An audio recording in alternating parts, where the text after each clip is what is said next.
please, onto the pavement. Come on, out of the road, please. Right, all of you towards the back of the van. I'm not going to ask you again. Right, can you stand well back, please? 3, 4, 5, 1. She's dead. Just keep going. 5. She stopped breathing about 5 minutes ago. What? Is she dead? Well, I wasn't going more than 20. She came running right out in front of me. Just sit tight, sir. Excuse me. What's occurring? Fatak, young schoolgirl. Driver's a bit shaken up, but he's OK. Anyone got him to blow in the bag? Yeah, he's clear. Traf Polo got the accident investigator on way. I see. Any ID? Yes, Sarge, there's a bus pass. Name's P. Reed and date of birth works out 1983. Patsy Reedham. I know her from the kids' home. Wouldn't recognise her. She don't look 13, does she? She got any folks? No, not to speak of. Mother's been in Holloway for years. The old man's doing life on the island. Did anyone see anything? Well, there were a few people around. A couple say they saw the girl herring out of that doorway. And one of them reckons that she was looking behind her. Didn't even slow down. You seen this weird mark on her neck? Oh, yeah. I'll go with the body if you like, Sarge. All right, make sure to ask them to have a look at that, yeah? Yeah. I want you three to start knocking on doors, make a start on the witnesses. Sarge, you're a bit keen, aren't you? I'm interested. No, you're not. You just want a gold star from Uncle Bob on your last probation report. What, and you don't? Do they have a section for sucking up to the management?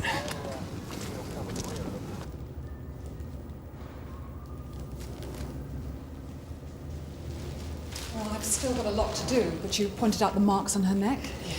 And she's got some fresh bruising on both arms and one inner thigh as well. Well, she was hit full on by the van. The bruising isn't consistent with a collision, nor are the traces of semen I think I found on her clothes and underwear. I'll be taking samples for confirmation, but I'd say she suffered some kind of sexual assault, possibly rape, immediately before her death.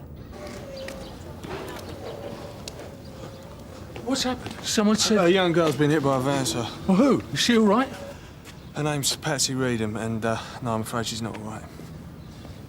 Did you see something, sir? No. It's my son. He's her boyfriend. But if she had been assaulted and was running away from an attacker, that would fit with what the witnesses are saying. No one saw her being chased? But if she did have the accident because she was running away, wouldn't that put whoever assaulted her on for manslaughter? Well, you'd have to prove the connection, but yeah, you could be right. Sarge, Nick's got the girl's boyfriend. Says he saw the victim this morning. So, you and Ben live on your own, do you? Yeah, my wife died when Ben was little. It's open. I'm Brian Coleman. This is my son, Ben. Sergeant Cryer, WPC Keene. Get up, Ben. Have a seat. Thank you. Right, Nick, that's fine, thanks. Sarge. Right, I'm sorry to hear about Patsy. Poor kid. Neither of you know what happened? I was indoors, Ben was at work. He's only just back. He's been going out with Patsy for a couple of months. He's really upset. Well, firstly, I need to know exactly when you saw Patsy. Today, Ben. This morning before I went to work. She came around about 8:30, stayed 20 minutes. Do you know where she went then? But you went to work? He works in the sports shop on Goddard Street. Does it matter? I mean... I'm afraid it does, Mr. Coleman. You see, we have reason to believe that Patsy may have got into trouble before her death. What sort of trouble? Well, it's possible that she may have been sexually assaulted. What? So we have to establish exactly the circumstances that led up to the accident. Well, you know where she said she was going. Julian's. Who's Julian? Someone I know. I can't handle this. I need some air. Ben? No, it's all right, Mr. Coleman. Yeah, look, it's Julian character. I've been thinking about contacting some of her months, only Ben hasn't been round there so much recently. I don't follow. Yeah, sorry. His name's Julian Peters. He's 30-odd. He lives in our block, number 4. Well, he's a weirdo. He makes it his business to be friendly with the kids round here. And Ben, Patsy, plenty of others. Invites them round to his place. Well, I think he's been giving them drugs and stuff. You're being silly! What do you mean silly? Go on, just take it! Coming out! Leave it! Leave it! Hey, come on, calm down. Calm down. Not very clever, is it? We were doing inquiries next door, Sarge. Heard these two start up. Are you Julian Peters? So what's all this about? Nothing. He was trying to rearrange your face. It couldn't be about nothing. Is this where you live, Julian? Yeah. Right, let's all go in and have a chat then, shall we? Come on.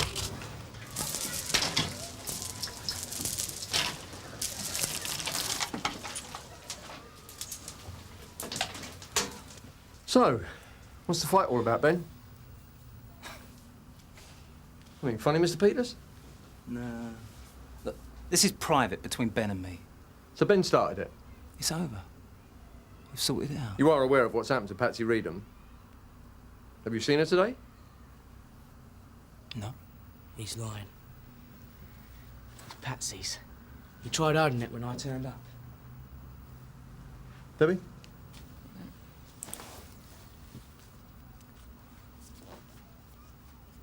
The photos belong to me. That bag's hers? I haven't done anything. You been here all day? Yeah. All day. What's this then? It's just a bit of fun. Sarge.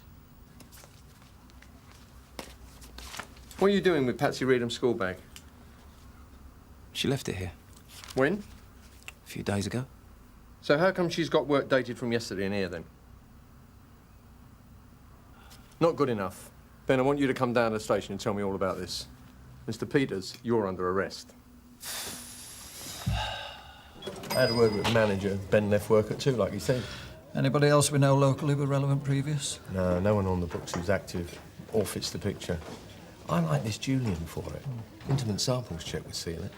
Not a chance. Nothing in the piggy bank. Could fake it. Might persuade Julian to talk if he thinks his body fluids are going to end up in the lab. Well, what if he says yeah? Well, chuck samples in the bin. He won't know, will he, if he's guilty? Not unless he's an idiot. He's not that. Right, see you in custody. Yeah. The Colemans have arrived, Sarge. Can I tell them how long you'll be? Sergeant Daly and I are going to deal with Julian first. Tell him we'll be there as soon as possible. Will it be you and Sergeant Daly doing all the interviews? It's a serious crime, Debbie. It can't be helped. Well, can I have a listen to the copper tape after? You're working hard today, aren't you? Ah. CID and the nasty sergeant going off with your murderer? Manslaughter. Possibly. Anyway, I'm not convinced that Julian did it. Well, you're on your own there, Debs. Nah, that Julian's well iffy. I mean, he's giving kids drugs. They can get whatever they want round the close after school. They don't need Julian for that. Yeah, I used to know someone like Julian. Used to get all us kids to go round his junk shop. Smoke fags, talk about life. My mum thought he was dangerous, but he wasn't. He was just different. Yeah, I did too. He was old, about 50. Used to get us playing football. Dirty old men. Never worked out what he got out of it, though. It must have cost him on fags and fizzy drinks. But he never did any harm. Or maybe Julian was just a mate, like you said. The rest is still hearsay. Yeah, so was gravity to begin with. But no, if you think you're onto something, Debs, go for it. Follow that instinctive police nose of yours. Go on, show them what you can do. Oh, well, it's better than sitting around twiddling your thumbs. Why'd you lie about seeing Patsy this morning? I knew how it would look. What do you mean? I knew everyone would jump to conclusions. What conclusions? All right, tell us about this morning. What time did Patsy arrive? About 9? And you told the officer that she was upset about Ben? Yeah. And? What did you do? Talked. About what? Come on, Julian, I want some full and frank answers here. Yes and no won't do. We had some tea and talked. She was angry with Ben for trying to control her. Told her to go and sort it out with him. The jealousy thing. She left about 1. To see Ben at work? Suppose so, yeah. But she didn't, did she, Julian? Ben didn't see her, no one at the shop saw her. No one saw her after you said she left your flat. For the benefit of the tape, I'm showing the suspect some photographs, exhibit RC1. In these pictures, you're seen smoking cannabis with various young teenagers, including Patsy Reedham. I never give the kids drugs. They bring their own. Did you take drugs with Patsy today? We smoked a bit. Hers, not mine. What mood was she in when she left? Happy? Worried? Depressed? She was okay. What's okay? More relaxed. What, relaxed enough for you to take advantage of her? And what's funny now? You didn't take advantage of Patsy. And what do you mean by that? Patsy was... Patsy. She revelled in herself. She knew what she wanted out of life.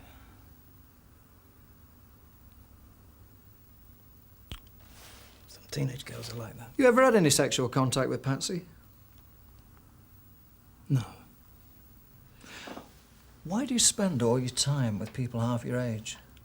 I like young people. Why? They're not suspicious and cynical. Turns you on, does it? That naivety? It's not naivety, it's a nice quality. You're trying to twist what I say. All right, Julian. We think it's possible Patsy was running away from her attacker when she was hit by that van. If that's the case, then whoever did it is likely to be charged with manslaughter as well as attempted rape. Is that straight enough for you, Julian? I didn't harm Patsy. You prove that? I thought proving it was your job. OK, we will. Interview terminated at 17:42. Do you know what intimate samples are, Mr. Peters? Blood, semen, saliva. All we need to prove who is responsible for the assault on Patsy. No, look. Simple as that. Oh, you need my permission for that. I'll explain. No, I know about that. You can't force me. You're right, we can't. You're a clever man, Julian. Think about how a refusal to cooperate is most likely to be interpreted.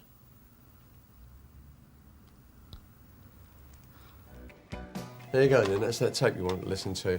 Mr. Brownlow will be down in a minute. Can you let custody know? So Julian hasn't confessed yet, then? We'll see what he does when Mr. Brownlow pops the question. Sarge, I've just been over to the shop where Ben works. You what? I know the manager said he left at the usual time, but the shop girl said that he popped out for half an hour at lunchtime. All right. I'll ask him about it when I finish with Julian. Now I'm going to ask you, what the hell do you think you're doing going over a supervising officer's head?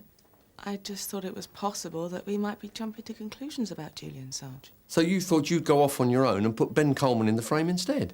I'm just trying to do my job, Sarge. You're coming to the end of your probation. Trying to impress with commitment is one thing. Pushing it certainly isn't going to earn you any extra points with me. Do you understand? I'm not looking for ticks. All right, so maybe Ben wasn't involved. But he's violent. We've seen that.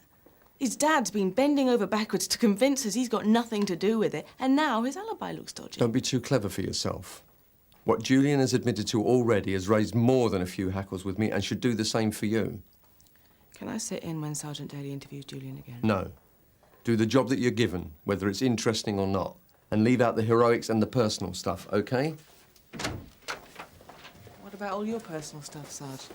Hold on. You're convinced about Julian because of where you're coming from. You're a dad, and you're suspicious of Julian because you can't understand him. We don't have to understand him. Our job is to establish the facts of the crime. So let's get on with it, shall we? Sarge.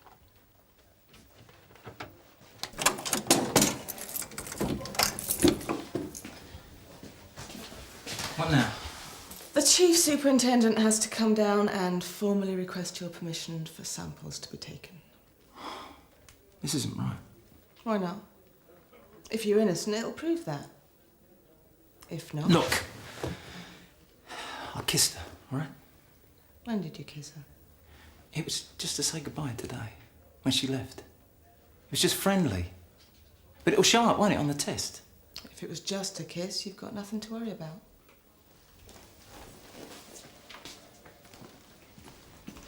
How is he? Nervous.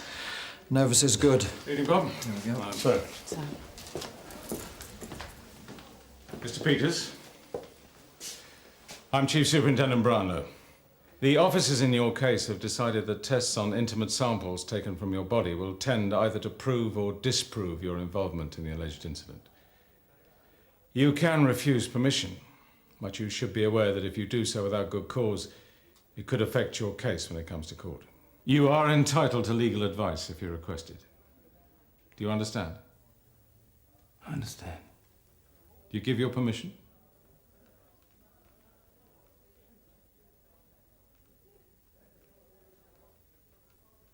Yes. But I'd like it noted that I protest against these tests as an invasion of my privacy and an abrogation of my presumption of innocence.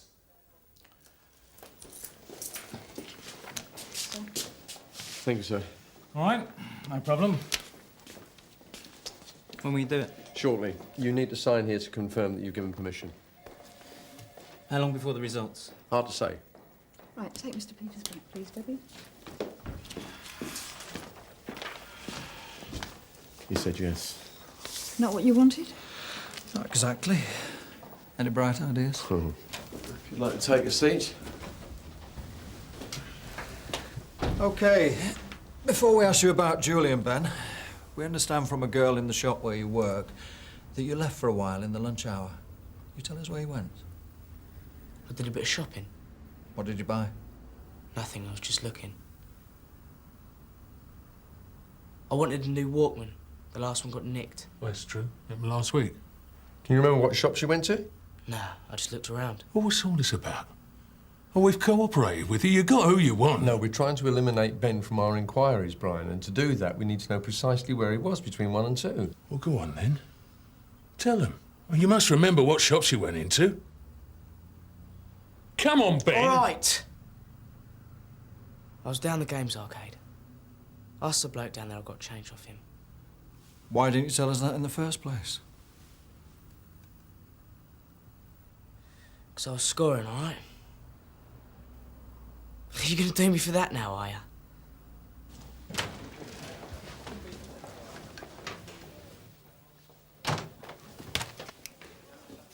What are you doing in here? Keeping out of the way, mostly. Just got a lecture about rocking the team dinghy. And now I hear Ben's found himself another alibi. Keep trying to work out where Patsy would have gone. When? When she left Julian's, if she didn't go and see Ben. Do you want to have a listen to this? Not particularly. I told her to go and sort it out with him. The jealousy thing. She left about 1. To see Ben at work? I suppose so, yeah. But she didn't, did she, Julian? Ben didn't see her, no one at the shop saw her. No one saw her after you say she left your flat. Julian tells Patsy to go to the shop. No. All right, to go and see Ben then. Yeah, it's a different thing, isn't it? Yeah. What? Perhaps Patsy did go looking for Ben, but not at work. What, at the arcade? Or home. The staircase where the Commons live. Did you do inquiries there? Yeah, there's nothing, yeah. There's a bloke from the floor above who heard shouting and running on the stairs, but it could have been anyone at any time. Well, what about the neighbours, though, the people next door to the Commons? Have you got your notes? Yeah, well, I would have remembered. What number was it? 34. Right, we've got an elderly couple at number 35 who heard laughter. They couldn't hear their television because they heard people laughing next door. But Ben wasn't there then. Brian was. The dad? No, I don't see it. Doesn't seem the type, does he? Brian's a real straight arrow. I think he might have found someone like Patsy a bit hard to handle. Yeah, right, OK then. Thanks very much. Cheers, bye-bye. What? Right, it was definitely a young female voice laughing and giggling, and they say they'd heard it before in the flat. Right, better talk to Brian then. Do you fancy sitting in, Debbie? Yeah, great. OK, Bob. Good experience for her. Yeah, fair enough. After you then. Youngsters getting away from you these days, Bob? Only when I let them off the lead. Can we go now? I've had about enough of waiting on you people. We've checked on what Ben told us. That's all clear. Good. We've just got a couple more things to sort out, Mr. Coleman. Would you mind taking a seat? Like what? As you know, we've been making inquiries on your block since the accident. We've just had a statement saying that somebody heard a young girl's voice in your flat about 1:30 this afternoon. Who? Number 35. I'll bet it was. They must be 80, the pair of them. And they wouldn't even notice if World War III started in their living room. They seem pretty clear they'd heard a familiar young female voice, Mr. Coleman. I had the radio on. I listened to the phone in. Look, is that it? Look, can we go now? Is there something you want to say, Ben? What radio? The radio's bust, Dad. Don't be daft. I ain't being daft. I took it down to work with me this morning. Ben, shut up. Terry said he could fix it. Shut up!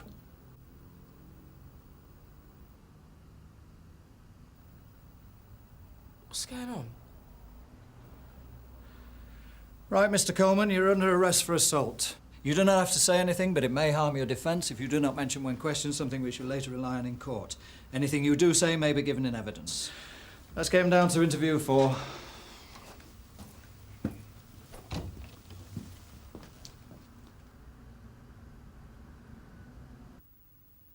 She was 13. Yet she acted just like a woman. All the same little ways, things they do. You mean she flirted with you? She was laughing to begin with.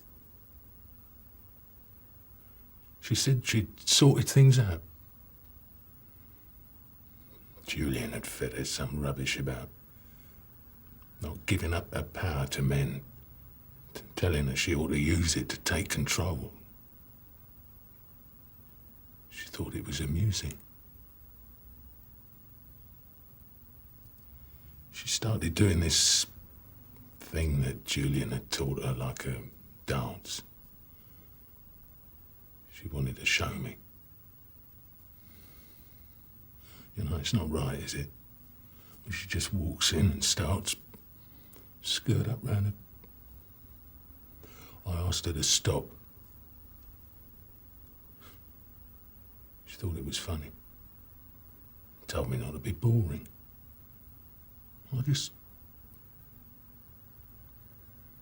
Someone should have taught her, you know.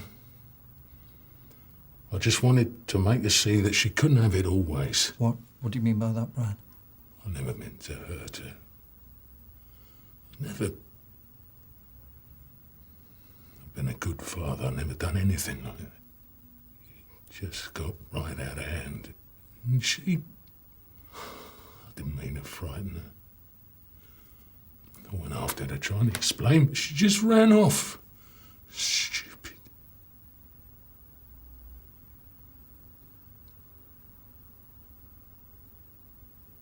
I killed her, didn't I?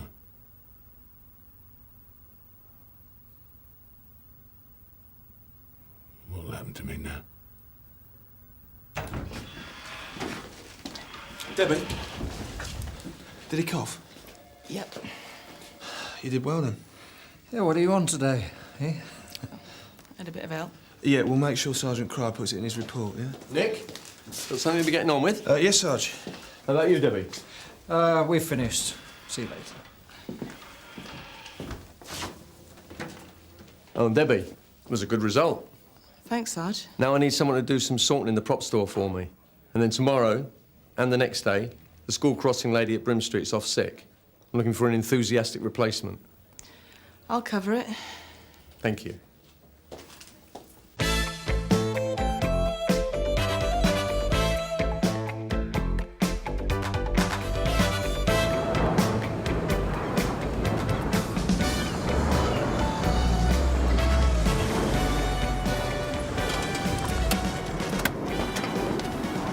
So how is she?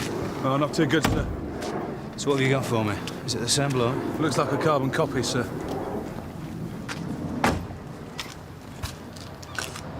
There's an elderly couple next door, but they didn't hear anything. Not till the alarm went off, anyway.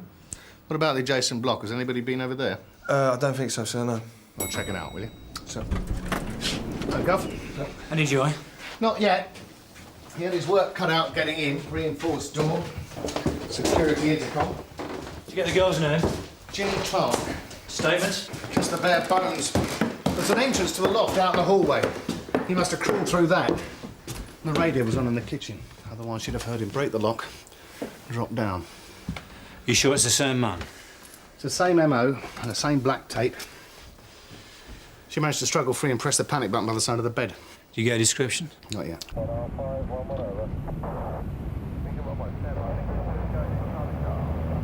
Sure, it's a nasty assault, but all he ever leaves is the victim. There's no DNA, no prints, nothing. How many does that make? Number 4. We need some movement, Chris. Well, I'm doing my best. All we've got is a vague description. I pulled everybody with any form, covered all the angles. Until he starts getting blasé and making mistakes, I don't know what we're going to do. Well, we need to think of something. I'm afraid a doctor will have to examine you, and someone from CID will be along as well to ask you some questions.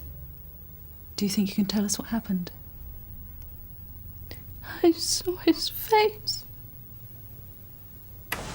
So how come the DCI's involved? Checking my meeting targets? Something like that. We need a bit of luck on this one. Yeah, well, let's hold Ginny Clark's good value. Right, I want to go back over details of some of the other assaults. Apparently, he took some jewellery from one of the women. A necklace. That's right, so let's get around the deal and see if it's surfaced again. And Chris, if you don't mind, I'll interview Ginny Clark. Liz? Fine, Gov.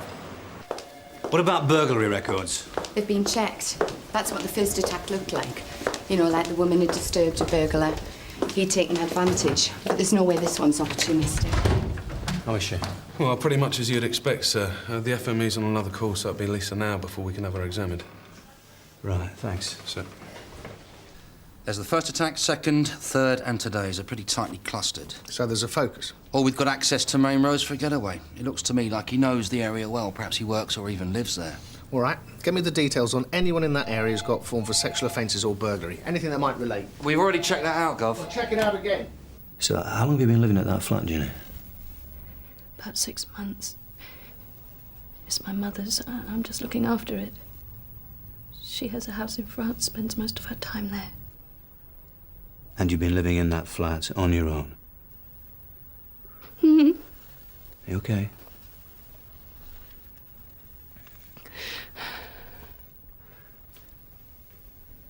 After you got up this morning, what happened? I went straight into the kitchen and switched on the radio. There was a time check. It was for 8, I think. I have a routine every morning. Most mornings. I make a cup of tea, and then I take it into the bedroom.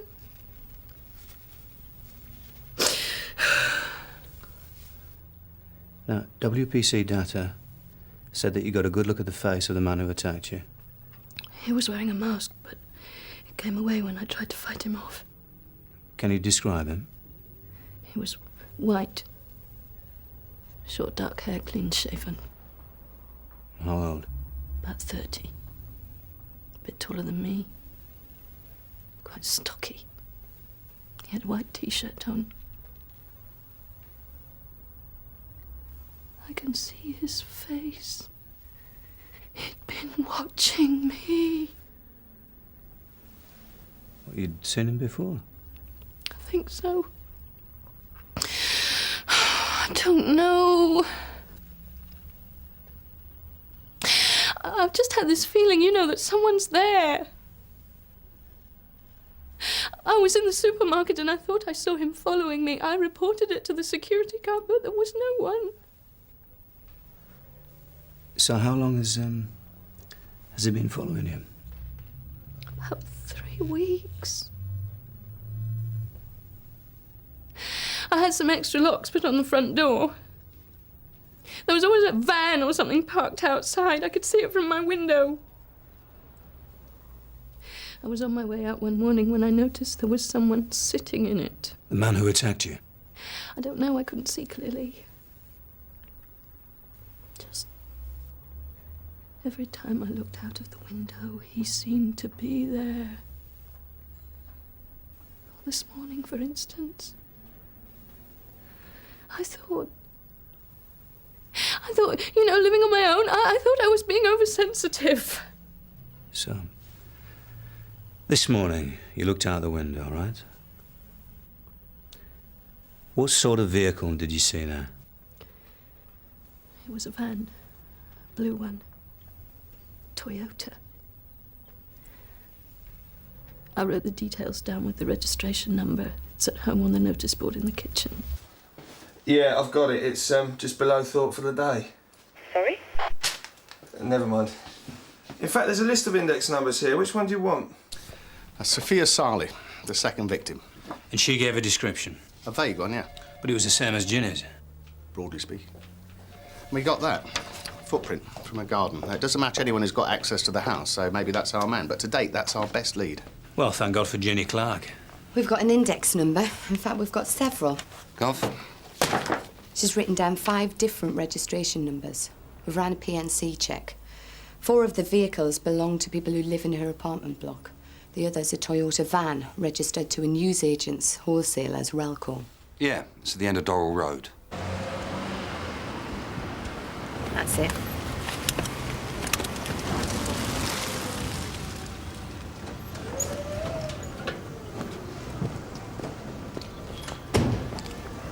Can I help? I hope so. Are you the only driver of this van? Yeah. Do you want to have a look? Yeah, what's going on? WDC Boulton. This is DC Carver, Sunhill. Morning. I asked him if he was familiar with Waterman's Road. He said it was on his rounds he'd delivered to a newsagent's there this morning. When I asked him why he had a roll of tape in the back of his van, he said he bought it to repair a licking pipe on the back of his washing machine. Name, please? Look, what am I supposed to have done? Nicked a roll of tape or something? Sean Davis. It was my decision to live alone. I thought it might be good to try and take charge of things. My mother wanted me to go and live with her. Wrong choice. I've made myself a victim. I don't understand. I looked out of the window and saw him waiting for me. I could have packed up and left, couldn't I? But I made myself vulnerable. This isn't your fault. No, but I saw him and I didn't do anything. Sir, the FME's here. You got anything? Sean Davies. Moved to Sunhill 1994. Clean since then, but previously in and out of prison. He's done a 3 for robbery and he's got a string of burglary convictions. Well, I know about breaking into houses, then. I don't want to do this. I can give you something to help you relax. Would that help? Has she taken anything? I took a Valium before the police arrived. These. I'm prescribed these. I went to work, picked up my delivery like always. What time did you arrive? About 5:15. Did you go straight there? Yeah, like I said, I picked up the delivery. I was on the road by 5:30. What was your first stop? I go to a newsagent's down Rudkin Road and then up to a garage up Skid Hill. What time did you get to Waterman's Road? This is where I'm supposed to have done whatever it is, right? What time did you get there? I don't know, about 7:30, something like that. Ask at the shop, he'd only just opened up. And then what? We headed straight back to the depot. Look, you know I've got a record for theft, right? Now, is that why you picked me up? Because I don't do that anymore. I bet you're very good at breaking into places. Well, no, not really. Wouldn't have got picked up so many times if I was. All right, let's go back to last month, 4 weeks ago. Wednesday morning, 5:30. Where was I? How the hell should I know? Working, probably. Look, I'm completely in the dark here. She arrested me for assault, right? Well, what sort of assault are we talking about? GBH? Something like that? We're talking about a serious sexual assault, Mr. Davis. Oh, now, wait a minute. All right, I might have robbed places, fine. But I ain't no bloody nonce. What about the black tape that was found in the back of your van? I've already told her about that. It's for the washing machine. A man answering your description was reported at the scene. No way. This is a fit-up. That's it. No more questions. I want a solicitor. Oh, looks promising. Except everything we've got comes from Ginny Clark. Sure we haven't got something else, something independent. Maybe forensics will come through with something. Maybe, but he's been very careful. He left nothing at the scene. And he's probably changed his clothes since the attack, too. Can I have a word? There's no sign of an assault. What, nothing? No. And you ought to know she's on medication. What sort of medication? It's called sulpiride. It's an antipsychotic. Meaning? Well, I don't know the details, but she has a mental illness. With that medication, there's a good chance she suffers delusions. So you're saying that she could be making all this up? Possibly. I was in hospital for a few months. I had a breakdown. So why didn't you mention this before? I'm not under suspicion for anything. No, of course not. So why put me under the microscope? I told you what happened. Don't you believe me? It's not what I think that matters. Don't you believe me? We have someone in custody who we think may be responsible for a series of sexual assaults. Now, your evidence points to the same man. Very diplomatic. I admit I can sometimes be confused. I told you! When I saw him parked outside my flat, I thought I was being paranoid. I can't always trust what I feel. But I do know what happened to me. They'll tear her apart in court. Even if she picks him out of a lineup. Go on. Well, he delivers newspapers and stuff around there. I mean, she might well have seen him and built some elaborate fantasy about him. It's all built on sand, Gov. There is other evidence. The Sophia Salles necklace. Maybe he's kept that as a trophy. Then maybe he's got a pair of trainers that fit the footprint from the back garden. It's got to be worth a search. I want to get this sorted out as quickly as possible. I'm sure we all do, right? So whatever it is you want to know, just tell me. Fire away. I'm cooperative, right? This is the washer, is it? Yeah. I'll show you the broken pipe at the back. But... like I said, it needs properly fixing, but I thought the tape would do till I get round to it. It's okay. We're police officers. It's all right, sweetheart. Everything's fine. What the hell's going on? Who's this? Jill, my partner. What's happened to his clothes? I just want to have a little look round. It's routine, isn't it? Sort of. Don't worry. What's he supposed to have done? See, these are the consequences you never think of. You pick a bloke up, stick him in cuffs and a non-suit and parade him in front of his missus. And what's she going to think, eh? Look, like I said before, if you tell me what you're looking for... Can I take a change of clothes for when you let me go? Get changed now, if you like. Go. You're positive Sean hasn't given you a necklace or mentioned anything about it? No. We're investigating a series of assaults. One took place a month ago on a Wednesday morning. He works on Wednesdays. I don't understand why you're picking on Sean. I mean, he's been out of trouble for ages. There's absolutely no way. Jill, stay out of it. Please, don't get involved. Be all right, don't worry. Right? Look, my boss doesn't know about my record. Now, I should have said something when I applied, but I wouldn't have stood a chance. Now, how am I going to explain all this to him? Well, what do you want me to do? Write him a note? One pair of trainers, Sarge. Cheers. You know Mr. Glover, the duty solicitor? Hello. So DCI knows here? Yeah. Whenever you're ready, Sergeant. OK. Gov. We've lost our way with this one, Gov. All we've got is the word of a head case that he was anywhere near the place. Meanwhile, nothing else is getting looked at. The DCI's got tunnel vision. Anything? Pair of trainers, Gov. Jim's going to see if they match the footprint for the back garden now. You never know. Let's go back to your movements this morning. We've been through this already. You got to work 5:15. And then your deliveries took you to Waterman's Road for 7:30. Spot on. And then what? I went back to the depot. Immediately? Yes. So you didn't go anywhere else? You didn't loiter? You didn't hang around Waterman's Road? My client's already answered the question. Do you clock in and out at the depot? Not every time, no. But you report to the boss. I mean, somebody must keep tabs on you. Only you. See, I think you're lying, Mr. Davis. I don't think you went back to the depot at all. My client's given an explanation. I don't think you can pursue this any further. All right, let's put it another way then, shall we? We have a witness who saw you at Waterman's Road at 8 o'clock. Well, it's not me. Someone who looked like me. Maybe. Only this witness took a note of the registration number of your van. You were driving the same van that morning. There is no way you can fit me up with this. What about the tape in the back of your van? Look, this is a farce. I didn't do this. I didn't assault anybody. I think it would be best if you answered the questions. All right. Let's go back to the beginning, shall we? Did you go straight back to the depot? I have done nothing wrong. Answer the question. No, I parked up in a car park outside a block of flats. What, Waterman's Road? Yes. But I don't know anything about any assault. I often park up there, 3 or 4 times a week. What for? Read the paper, have a kip. Look at women? No. Listen, I'm supposed to go back for another delivery as soon as I've finished, but I've worked it so that I can get a good half out of myself. Why didn't you tell us this before? Because if they knew at Relco's, I'd be out on my ear. Look, you're telling me I'm in the frame because someone saw my van parked there, right? Well, yeah, they might have done. I've parked up there loads of times. Loads of people have seen me up there. Maybe even your witness. But listen, having a kip in a car park doesn't make me no bloody nonce, does it? You wanted to see me? I think I might be able to help.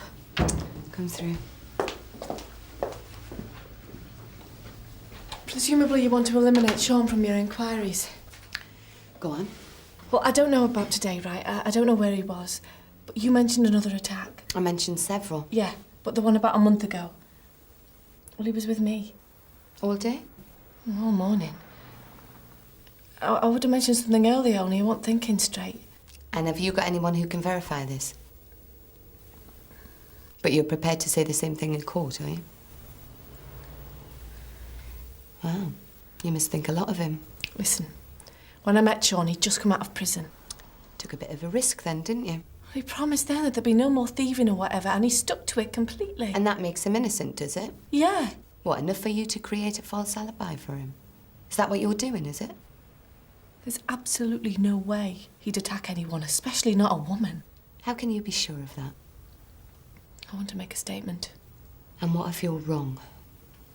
Listen, if we find him innocent, you can be 100% sure of it.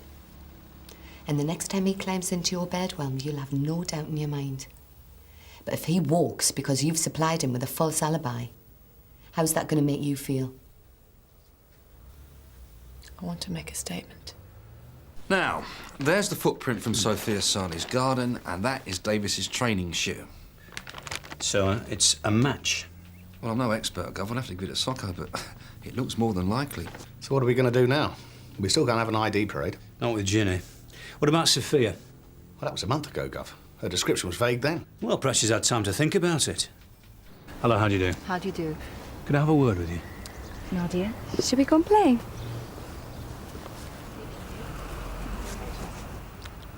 I'd like you to attend an identity parade. Me? But I told the officers at the time, I hardly saw him. Well, people often remember things after the event.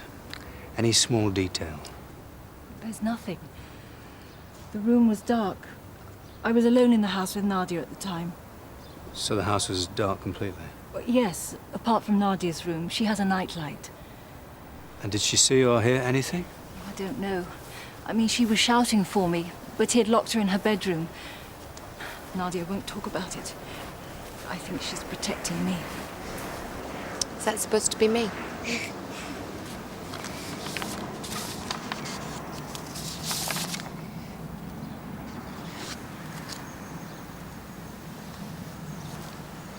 Who's that, Nadia? Is this the man who came into your house? Is there anything else you can remember about him? He had black trousers on, yeah? What are these? Here's gloves. And this is a watch, yeah? It's a picture. You mean he had a picture on his arm? Tattoo. Can you remember what the picture looked like? It was of a heart. Oh, we've got a tattoo, but it's a flower. A rose. Well, either way, it's out of the frame. Even if the kid's evidence was any good, it wouldn't stand up on its own. I think you were right. What? About what you were saying. Not looking at everything else. Was it tunnel vision?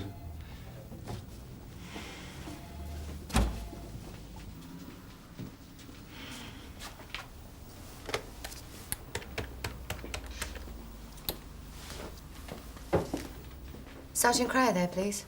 Anything? Dead end. There's a turn-up. Liz Roughton, Sarge. We're ready to release Sean Davies. We've done all we can with him. Yeah, do you think you could ring through when he's ready to go? I'll come down. Thanks. Jim, how long does it take for a tattoo to heal? I don't know. I've never had one. 3 to 4 weeks? Yeah, something like that, I should think. Why? What are you getting at? I've told you everything I know. I want you to describe the tattoo on Sean's wrist. Well, it's a rose. My name's written underneath it. When do you have it done? I don't know. Did Sean have any other tattoos? Of course. His hands are covered in them. But not anywhere else? Not another? A different one? On his wrist? No. Well, we have reason to believe that the attacker had a tattoo on his wrist, right here. A rose. No, well, it wasn't Sean then, was it? So when did he have this tattoo done? Was it in the last month or so? Jill? It was about 3 weeks ago. He just came home with it one day. He said he'd been delivering to some place on Whiskin Road. There's a tattooist down there. He said he'd done it for a laugh. And what sort of tattoo was there before the rose? You see, we have a witness, Jill, who saw it. And we think he knows that the tattoo was spotted and he can be identified by it, and that's why he's had it redesigned, covered up. He's always had marks on him. Like on his hands, things he did himself at school. What did he have on his wrist?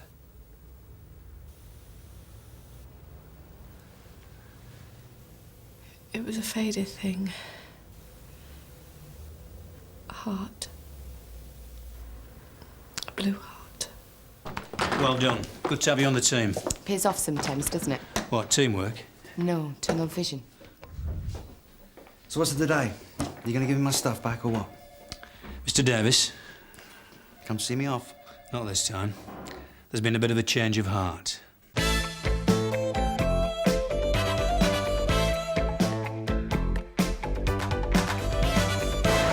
Just take a nice look. So you want to just pop yourself down there? Right.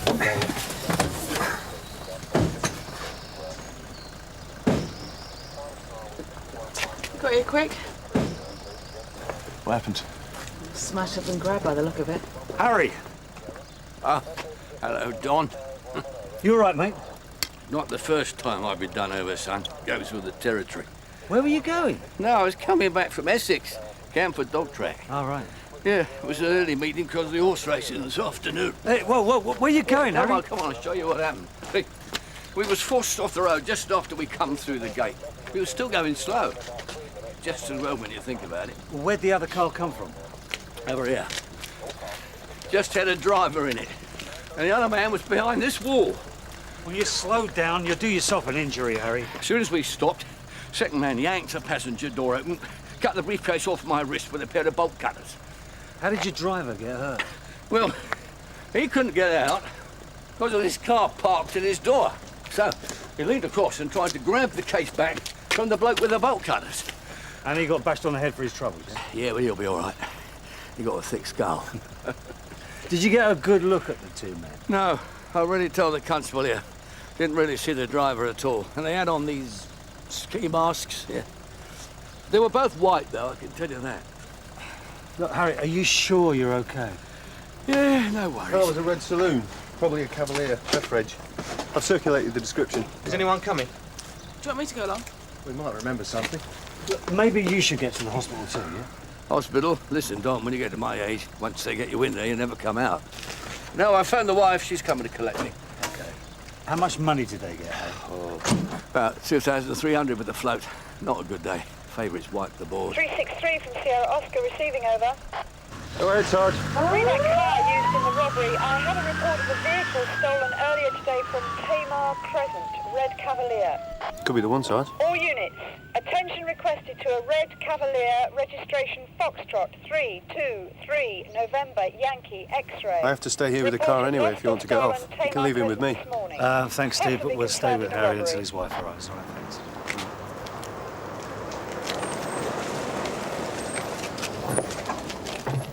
Problem solved.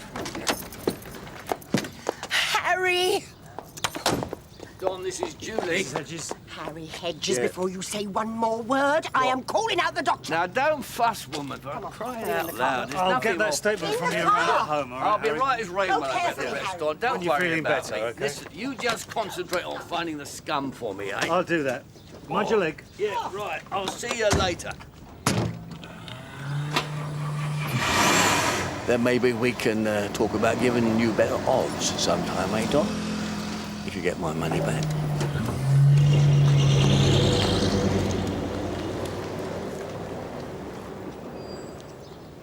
What? Nothing. The suspect's car was parked over here. It's unlikely anyone saw anything. What's he doing taking this route anyway? Well, it's a shortcut from the A12 through to Gatley Street. Well, perhaps the suspects knew the route he was taking, been watching him. They didn't get this information from watching him, Rod. Someone told them that he'd be here today. Right.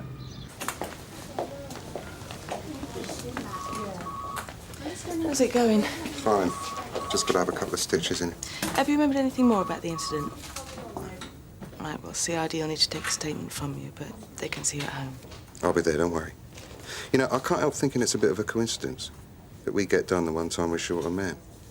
There's normally someone else there. Yeah, Wilson. But he was sacked last week. What for? I don't really know. Ian Wilson's a good bloke. Been with Mr. Hedges for years. I know what you're thinking, but he wouldn't pull something like this. Ian Wilson, Gov. Rod and I'll go round and see him then, find out what's going on. No, Don, you go round and see Harry, seeing as how you know him, and get his side of the story. And Jeff and I'll go round and see this guy Wilson, see what he's got to say for himself. Right. Debbie must have got it wrong. Why? Ian Wilson's been managing the Gatley Street shop for Harry since time began. Oh, not anymore. That's another thing. I can't believe that Harry sacked him. Well, maybe he's past it. Wait, he's my age. I'll tell you what, you can ask Harry what happened when we get to his house. I'd be much happier if I could have a word with him before the governor got to him.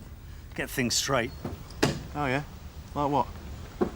No, don't tell me. I don't want to know. The doctor's on his way round now. He should have gone to hospital, shouldn't he? Stop it. Well, we tried to persuade him, Mrs. Hedges. I'm all right. Stop no fool. Now, come along, boys. Sit down. Don, this is my grandson, Ben. You know Don Beech, don't you? Yeah, I've heard the name, I think. Hi.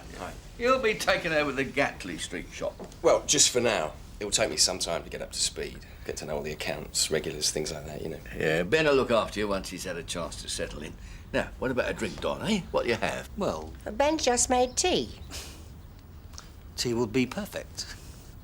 Fetch another couple of cups, darling, will you? Oh, dear, oh, dear. I hear that you're a man short today. What happened to Ian Wilson? Oh, I wouldn't have believed it after all this time, Don. I really trusted him. And for him to think I was so stupid I wouldn't notice, that's what really hurts. Notice what? Well, his shop's takings were down. It was Benny who suggested I run a check on the betting slips, and well, there it was. Black and white. Couldn't kid myself any longer. Ian was stealing from me. Yeah, don't know what I'd have done without him. You've no idea how good it makes an old man feel, Don, to know he's passing on his business to family. Yeah, but I should have been there. What difference would that have made? Well, if I'd have been there, this might not have happened. You see, I've told him. It's getting too dangerous at his age. Well, there's nothing you could have done. So stop fretting and drink your tea. So, have we got any leads? Oh, it's early days yet. Mr. Wilson, I'm Detective Inspector Deakin. This is Detective Sergeant Daly from Sunhill. Can we come in? Thank you.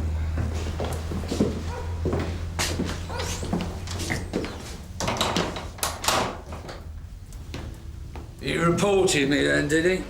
Who? Harry Hedges. Reported you for what, Mr. Wilson? Altering betting slips. Why else would you be here? Is that why Harry sacked you? I told him I didn't do it. 20 years I've been working for him. But when it comes to the crunch, family's family. Family? Harry's grandson, Ben. Harry's training him up to take over when he retires.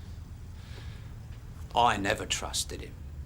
But Harry thinks the sun shines out of Ben's backside. Why didn't you trust Ben? I put in the hard work. I built that shop up. Then Ben comes along and it's all gone. Must have been quite a blow. He could at least have seen me right. It's not like Harry hasn't got the money. But if he thought you were cheating him... He still owed it me after all those years. You been out at all today? I went out shopping, stopped for a bite at a cafe at lunchtime, sat in the park. And did what? Nothing. It's what unemployed people usually do, isn't it? Nothing. Would it surprise you to know that while you were sitting in the park doing nothing, Harry was being robbed? The suspects could have known that you weren't going to be there. Well, I didn't tell them. You said yourself you were owed something. I am. I got nothing now. You couldn't blame me for taking what's mine. But I didn't. That's not what Harry thinks.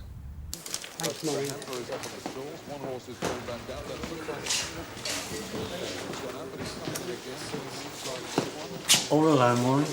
Suddenly on management. I heard that Ian Wilson got the elbow. What's going on here? All I know is Ben comes along and suddenly it's goodbye, Mr. Wilson. It's not right. Look, I was told that Ian had been caught with his fingers in the till. Ian didn't do it. And neither did I. Then who did? Well, let's put it this way. The money only started to go missing when Ben was hired. So why didn't you tell Mr. Hedges? Do you think he'd listen? Ben's family. Mr. Wilson's only an employee who just so happens to have devoted the best part of his life to this shop. Look, Maureen, why would Ben want to nick money from the shop? He's going to inherit it all soon, isn't he? I think he set Ian up. Because he tried to tell Harry about Ben. Tell him what? About Ben's... Mr. Beech, we meet again. I'm not interrupting anything, am I? No, we were just asking her if she'd seen anyone hanging around, that's all. And has she? No, just the usual regulars. Well, anything I can help you with? No, we were just leaving. Thank you. Thanks. Well, I'll just do the tour for now, Maureen. Fine. Oh, I've had to double park the car outside. I don't want to get a ticket now, do I? No, you don't. I'm in the wrong business. I bet his granddad bought it from him as a present. Stop me if you see a traffic warden, Rod. We'll send him round this way. Wilson wouldn't have done this robbery, Gov. The whole thing smacks of someone who knows exactly what they're doing, not some middle-aged bookie who'd never even jump a red light. Don, Wilson's an embittered man. Now, if he thinks that the grandson has stitched him up, deprived him of his job, his future, his pension, and Harry's let it happen, then he's got a really strong motive, hasn't he? Maybe, but I still don't think he'd go out and rob Harry. Well, maybe he got someone else to do it for him. Couple of losers, he must know plenty of them. I've met Ian Wilson, Gov. He just doesn't seem that kind of bloke. Don, are you too close to this? No, I'm not, Gov. Look, Ian Wilson must be aware that Harry's got a weak heart. I just don't believe that he would risk it. But there's something about the grandson that I just don't like. Apart from anything else, he makes a lousy cup of tea. I would bet one way or another he's involved in this robbery. Trying to hurry along his inheritance. You might want him to be guilty, Don, but that's not good enough. Sir, we found the car used in the getaway. Red Cavalier dumped in the supermarket car park. Any witnesses? Yeah, the bloke who collects the trolleys. He said 2 men left it, one in his 40s, tall. Could be Wilson. He drove off in an old brown Escort. Now, the registered keeper of that Escort was a Joe Barker, aged 40. And this is a printout of his previous. Bit of a naughty boy, isn't he? Nothing in this league, though. But he's a better suspect than Wilson. I'll admit that. What about the other guy? No, he didn't really get a glimpse of him. He did see the car he drove off in, though. A flashy red sports car. Ben Hedges drives a flashy red sports car, Gov. Jeff, I want you and Rod to go and have a word with Joe Barker. See what he has to say about being seen dropping off the getaway car at a supermarket car park. Don, check out Ben Hedges. See what he was doing at the time of the robbery. I'll start by talking to Ian Wilson, get some background, yeah? I don't want this case falling apart because the CPS think that the witnesses are being given you what you want to hear rather than the truth. So I'd rather you stay away from Wilson, all right?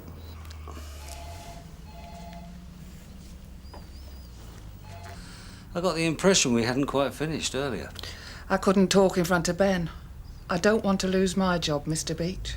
At least not until I've found another.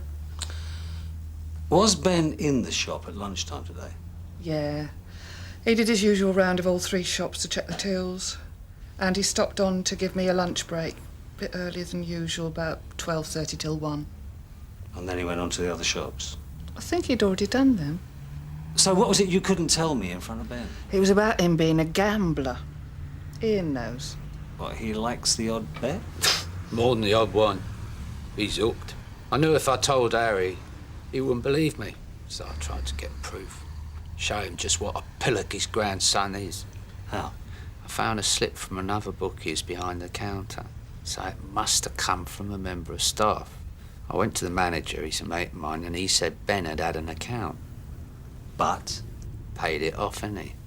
How do you get the money? Word is, he borrowed it off a shark. The Turk. You know Mehmet Ibrahim? I do, yeah. Do either of you two know a Joe Barker? Joe? Always hanging round the shop. Probably because someone lets him have penny bets and gives him cups of tea. Look, I felt sorry for him. He's got no money, no job, lives with his mum. If he's not down the shop, he's down at the Canley Arms hoping someone will buy him a drink. Can't see Ben making him cups of tea. No. No. Well, thanks for your help. You have to be careful, Don. Ben's not old school like Harry and me. More's the pity. He's not one to do people favours, particularly those he doesn't like. Once he gets wind of your little difficulty, he'd drop you in it as soon as look at you. Will he find out? He's bound to. He's only got to work his way through the books. He'll get to you eventually. Let's just hope he's a slow reader.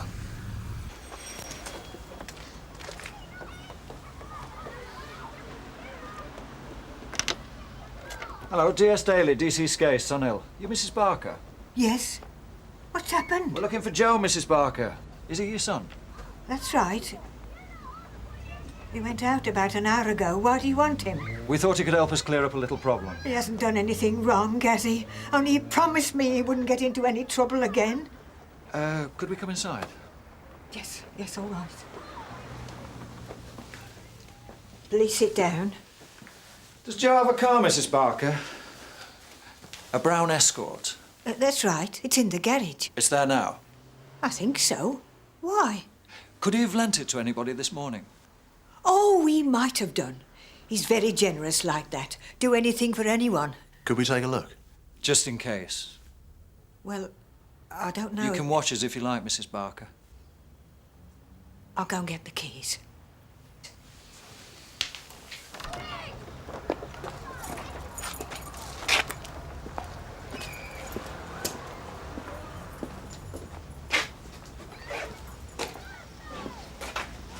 They belong to my late husband.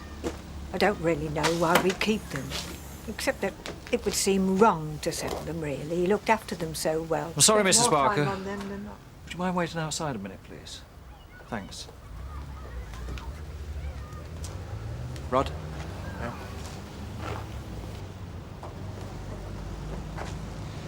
What do you think?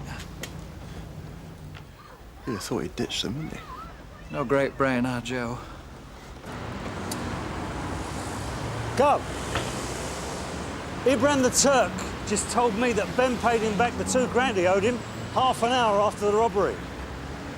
I know the Turk, Gov. It was probably after he threatened him. I know it's not enough, but it's a start, isn't it? We've got the weapon, Gov. Barker's garage. Barker wasn't around, though. So I gather. Don suggests you try the Canley Arms. Barker spends most of his time there, apparently. I want to see Don at Harry Hedges now. Have a word with Master Ben.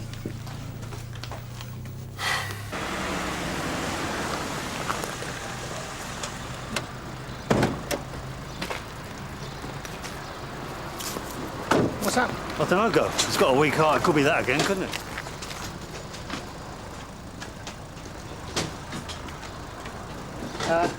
Mind if we have a few words? Just need to clear a couple of things up. No, look, I'm sorry. My grandfather's just about to be taken to hospital. He'll have to wait. It won't wait. Thanks very much.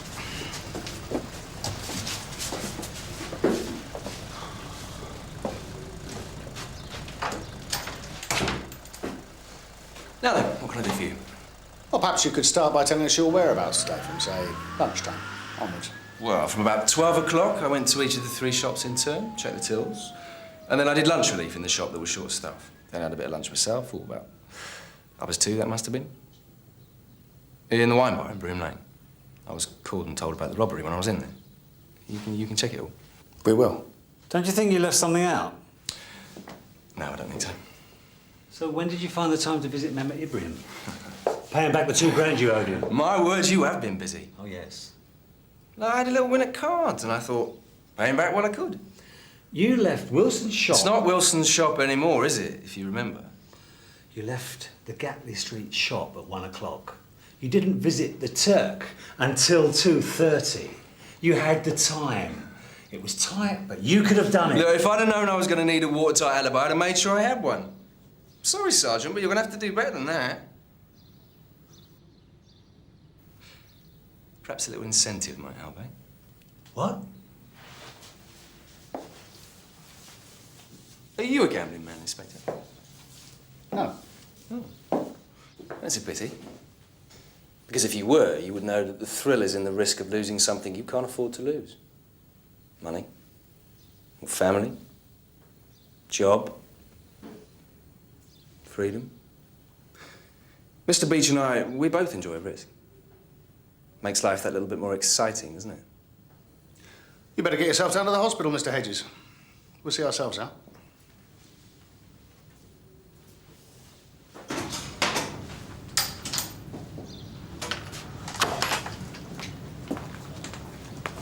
Are you compromised here? He was just trying to cause trouble, Garf. Was he? Look, I said I knew Harry right from the start, didn't I? That I used his betting shops. And Wilson? Having a flat is one thing. Owing a suspect money's another thing altogether. I am not compromised. So there's no truth in anything he's saying. What do you take me for? Ben was just trying to stir things, that's all. Don, if ever I find any evidence that you've not been telling me everything, you won't just be off the case, you'll be off the force. Believe me. I still say it's possible for him to have done it, Gov. You may well say that, but any half-decent brief is going to be able to confuse a jury with Ben's alibi. We picked Joe Barker up in the Canley Arms. He's booked in, and the FME's passed him fit for interview. Did he have any money on him? Just over 200. But apparently he's spent a fair bit buying everybody drinks before we arrived. A fool and his money. Exactly. I'd like to interview him, Gov. We'll interview him together, Don. Right. Let's not beat about the bush. You were seen dumping a getaway car. In the boot of your car, we found a pair of bolt cutters that were blood-stained. Now, I'm sure the blood on it will match that of Harry's driver. So what if it does? It would suggest to me that it was you that hit him on the head, Joe. Unless it was your accomplice. Tell us who your accomplice was, Joe. What? Like grass, you mean? We're trying to help you, Joe. If Harry dies... Yeah, well, I never touched him. That doesn't matter. All we have to do is show that his death is related to the robbery. I mean, no one was supposed to get hurt. You were the bloke on foot, weren't you? Who was the driver? Tell us, Joe! I ain't grassing no one up. Joe, I don't know why you're doing this. I don't know why you're protecting him. Why are you running the risk of going down for life for the sake of £2,000? It doesn't make sense. Who got 2,000? You did. There was more than £2,000 in that briefcase. £2,300, Joe. Well, you're having me on. He said we got 500. He lied to you, Joe. He ripped you off, gave you peanuts, pocketed the rest. He lied. Who did? Ben. He said it would be easy.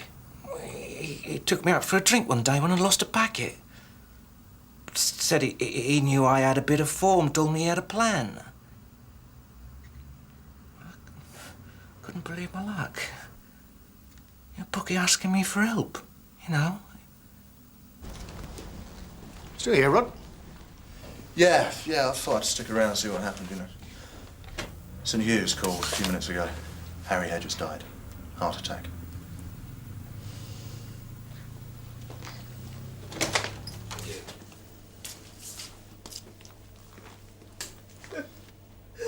What? Can't you just leave us alone, eh? My grandfather's just died. I know. I'm arresting you for robbery. You do not have to say anything, but it may harm your defence if you do not mention when questioned something which you later rely on in court. Anything you do say may be given in evidence. I'm sorry, Mrs. Hedges. No, it's all right, Gran. He's just got it in for me, that's all. I'll be out in no time. And then when I am, I'll be taking a close look at those Gatley Street accounts. And if I find proof you have one, Sergeant, you'll be sorry. A copper in debt to a bookie? You'll be out of a job. You missed your chance, mate. By the time you get out, the accounts will be straight, believe it. I'm sorry, Mrs. Hedges. Just come on, let's go.